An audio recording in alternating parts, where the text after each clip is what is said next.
పుష్పక్ పరిమల్ అని భారత్కు సంబంధించిన 2 ఆయిల్ ట్యాంకర్స్ అండి. మీకు ఈ ఓడలు ఇరాన్ వైపు నుంచి వస్తున్నాయి, స్ట్రెయిట్ ఆఫ్ హార్మస్.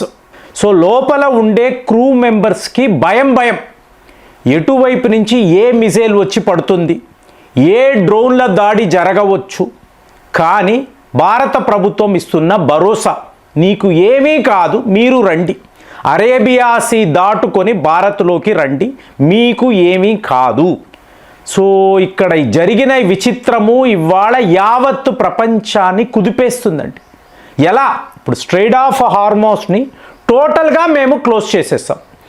ఏ ఒక ఫారిన్ ట్యాంకర్ అక్కడికి వచ్చినా కూడా దాడులు తప్పవు. నిన్న వీడియోలో మాట్లాడాము, 5,000 మైన్ బాంబ్స్ అండి. సముద్రం అడుగున మైనింగ్, మీకు లిటరల్గా తగిలితే పేలిపోతాయి, ఓడలు పేలిపోతాయి. ఆ పరిస్థితిలో భారత్కు సంబంధించిన ఈ ఓడలు సురక్షితంగా స్ట్రెయిట్ ఆఫ్ హార్మస్ దాటడము, భారత్లోకి రావడము, ఈ మిరాకిల్ ఎలా జరిగింది అంటే ఈ మ్యాజిక్ని చేసిన వ్యక్తి జైశంకర్. మీకు నిజాలను మాట్లాడితే దానికి ఉండే విలువ వేరండి. మీకు ఆ ప్రాంతంలో ఏ ఒక ఓడ వచ్చినా, అది యుఏఈ అనండి, సౌదీ అరేబియా, కువైత్, ఈ దేశాలకు సంబంధించిన ఆయిల్ ట్యాంకర్స్ వచ్చినా, కార్గో షిప్పులు వచ్చినా ఇరాన్ వాళ్ళు విడిచిపెట్టడం లేదండి. కంటిన్యూస్ దాడులు చేస్తూనే ఉన్నారు. దాంతో 90%కు పైగా అటువైపు ఒక ఓడ కూడా రావడం అనేది లేదు. ఇన్సూరెన్స్ కంపెనీస్ అనండి, అలాగే ఓనర్స్, షిప్ ఓనర్స్, వాళ్ళందరికీ భయం, వద్దు, ఎప్పుడు మళ్ళీ ఇరాన్ ఓకే అంటారో అప్పుడు మళ్ళీ కంటిన్యూ చేద్దాము, అంతవరకు టోటల్గా ఆపేద్దామని ఆపేశారు. మరి భారత్కు సంబంధించిన ఈ కార్గో షిప్స్ని, పుష్పక్ పరిమల్, దీనిని ఇరాన్ వాళ్ళు ఎలా అలో చేశారు? ఇది ఒక $1 మిలియన్ క్వశ్చన్. దానికి ఆన్సర్ జైశంకర్ గారు చెప్పారు. సో ఈయన ఏం చేశారు? సయ్యద్ అబ్బాస్ ఆరంగెచ్చి అంటారు, ఇరాన్ యొక్క డిప్లొమాట్. ఈయనతో మాట్లాడుతున్నారు.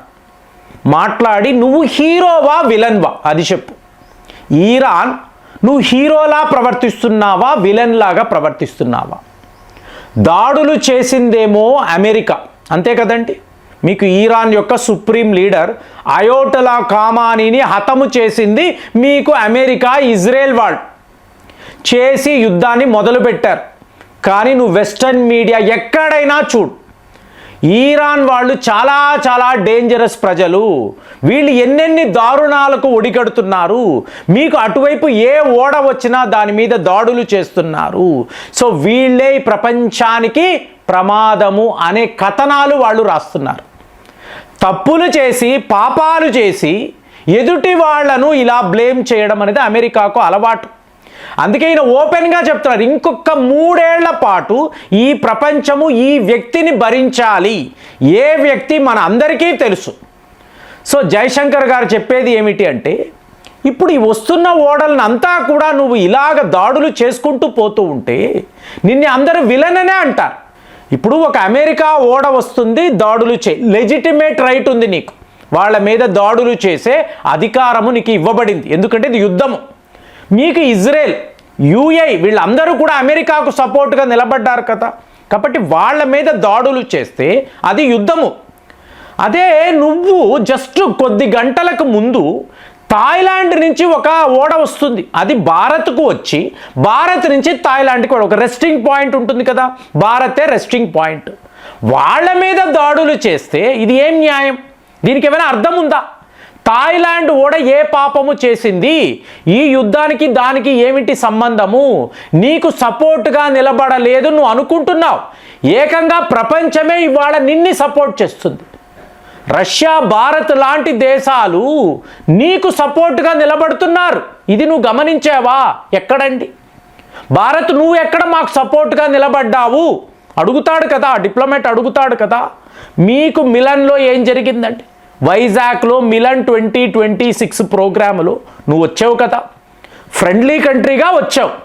అలాగే IRS, IS దీనా ఇది వెళుతున్నప్పుడు మేము చెప్పాము, నువ్వు ఓపెన్ వాటర్స్లో వెళుతున్నావు, ఇంటర్నేషనల్ వాటర్స్లోకి వెళుతున్నప్పుడు నీకు ప్రమాదం ఉండొచ్చు, మేము నీకు ఎస్కాట్ ఇస్తాము అంటే వద్దు అన్నావు, నువ్వే వద్దు అన్నావు, మమ్మల్ని మేము కాపాడుకోగలము అన్నావు.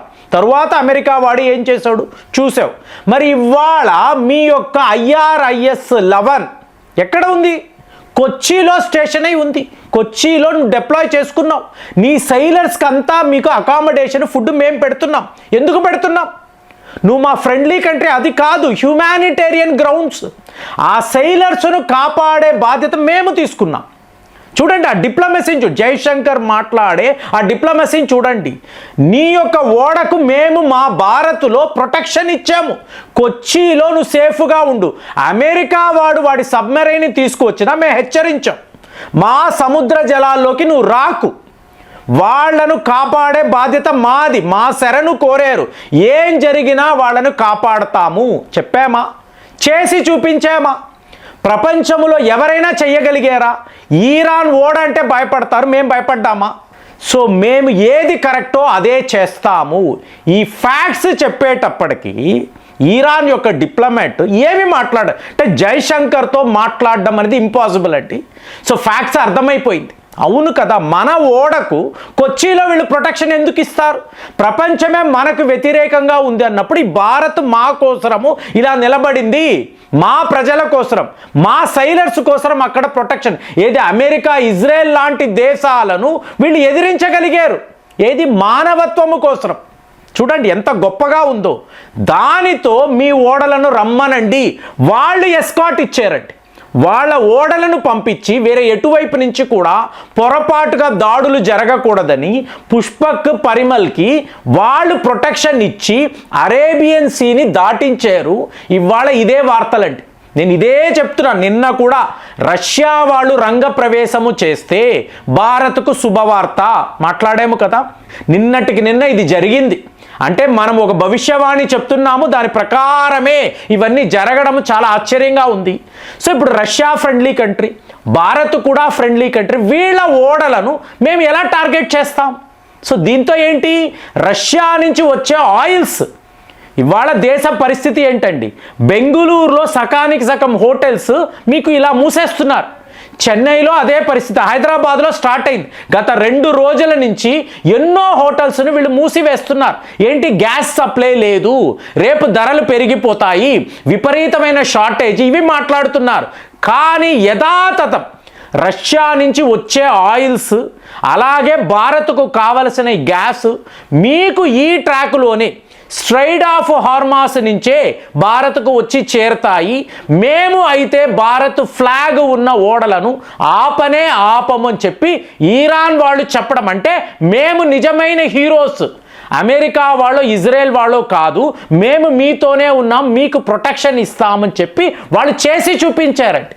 అంటే ఏ లెవెల్లో మీ డిప్లొమసీ ఉంటే ఇదంతా జరుగుతుందని కాదు. అక్కడ ఒక ఓడ ఉంది, ఆ ఓడ ప్రమాదములో ఉంది, దానిని కాపాడాలని మనం అనుకున్నాం. ఇరాన్కి ఆ ప్రొటెక్షన్ ఇచ్చాం, ఇవాళ వాళ్ళు మనకి ప్రొటెక్షన్ ఇస్తున్నారు. సో ఇప్పుడు టోటల్గా మనం ఇజ్రాయెల్ని ఇజ్రాయెల్ ఏమన్నారండి, అక్కడ హ్యూమానిటేరియన్ గ్రౌండ్స్లో భారత్ ఇరాన్ని కాపాడింది, ఇందులో ఏ తప్పు లేదు. ఇజ్రాయెల్ వాళ్ళు చెప్తున్నారు, మన ఫ్రెండ్లీ కంట్రీ వాళ్ళు చెప్తున్నారు. సో మీరు నిజాన్ని నిజముగా చూస్తే ట్రూత్ ఆల్వేస్ ప్రివైల్స్ అంటారు చూసారా, అలాగా జైశంకర్ గారు నిజాలను కుండబద్దలు కొట్టినట్టు చెప్పడంతో ఇరాన్ లాంటి దేశము కూడా మనకు ఒక బిగ్ సల్యూట్ కొట్టి మన ఓడలను ఇలాగా పంపించడం, ఎస్కాట్ చేసి పంపించడము ఒక అద్భుతము. ఇది చేసి చూపించారు. కాబట్టి భారత్లో ఈ గ్యాస్ ఆయిల్ క్రైసిస్ మనం అధిగమిస్తామా? రష్యా నుంచి ఆయిల్స్ వస్తాయి, అలాగే తక్కిన దేశాల నుంచి గ్యాస్ వస్తుంది. ఇలాగ ఈ సమస్యకు మనము పరిష్కారం వెతకగలమా? సో అదే జైశంకర్ గారు చేసి చూపించారా? సైలెంట్గా డిప్లొమాటిక్ ఛానల్స్లో ఇంత పెద్ద పని చేసిన జైశంకర్ని మీరు ఎలా చూస్తున్నారు? ఈయన డిప్లొమసీని మీరు ఎలా అనాలిసిస్ చేస్తున్నారు? కామెంట్స్లో రాయండి. మళ్ళీ వచ్చే వీడియోలో కలుద్దాం. జై హింద్.